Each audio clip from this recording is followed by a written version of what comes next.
Good morning. Let's do a little thought experiment for a minute, right? So imagine you're in a relationship with somebody and they have granted themselves the authority to come and take your phone whenever they want, right? And they look through the messages you send, all your social media things, what you like, who you follow, what your posts and that say.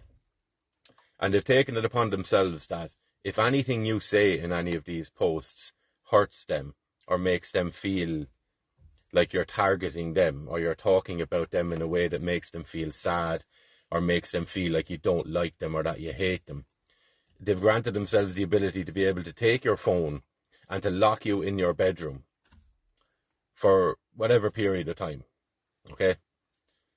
If this was you, would you see that as an optimum relationship sort of scenario to be involved in?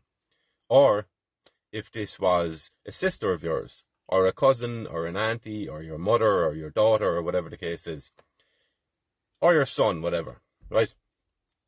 If someone you know and cared for was in a relationship like this, where the person that they're involved in got to dictate and control not only who they can speak to, but how they get to speak, and it's purely dependent on how they feel about what this person is saying, that they get to take away their freedoms, they get to scan their phones, look through all of their history, look through everything belonging to them, right? And they get to stop them going to work, they get to control them and lock them in a house, in their bedroom, and feeding times and all is scheduled according to this person who's dictating in the relationship. Would you be happy with that? Would you look at that and say, this is a good thing? Not only that, but this person is taking massive chunks out of your pay. It's not telling you what they're spending the money on, right? They just get to take it. And again, if you don't offer up this money to them, they put you in a room again. They lock you in a room again. Would you be happy with this sort of a relationship? Whether it would be yourself involved in it, or whether it would be someone in your family or someone you cared for involved in this relationship. Would you be happy to say, you know what? Yeah, there's good in it. There's good in it. You need to focus on the good. Why do you point out the negatives of this relationship? You need to focus on the positives, right? If you wouldn't be that way inclined to promote this sort of a relationship,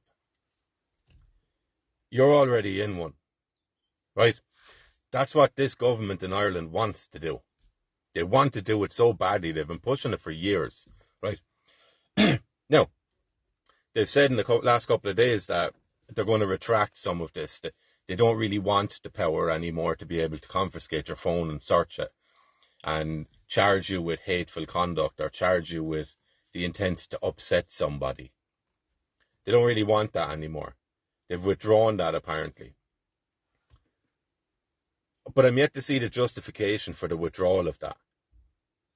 Because you're left to kind of draw your own conclusions that it's so close to an election time they don't want to rock the boat too much.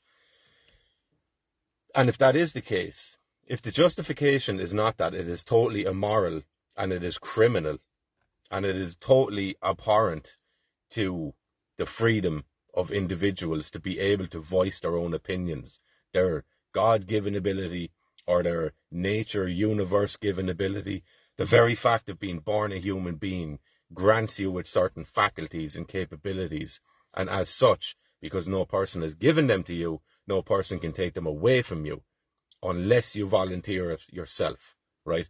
It's a purely consensual thing.